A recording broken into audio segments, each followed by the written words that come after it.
ईश्वरः परमः कृष्णः सच्चिदानन्दविग्रहः अनादिरादिर्गोविन्दः सर्वकारणकारणम् चिन्तामणिप्रकरसद्मसुकल्पवृक्ष लक्षावृतेषु सुरवीरविपालयन्तम् लक्ष्मीसहस्रशतसम्भ्रमसेव्यमानम् गोविन्दमादिपुरुषम् तमहम् भजामि।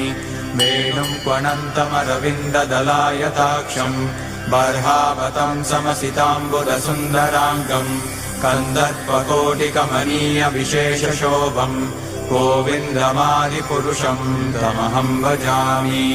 आलोलचन्द्रकलसद्वनमाल्यवंशी रत्नाङ्गदम् प्रणयकेलिकलाविलासम् श्यामम् त्रिभङ्गललितम् नियतप्रकाशम् गोविन्दमादिपुरुषम् तमहम् भजामि। अङ्गानि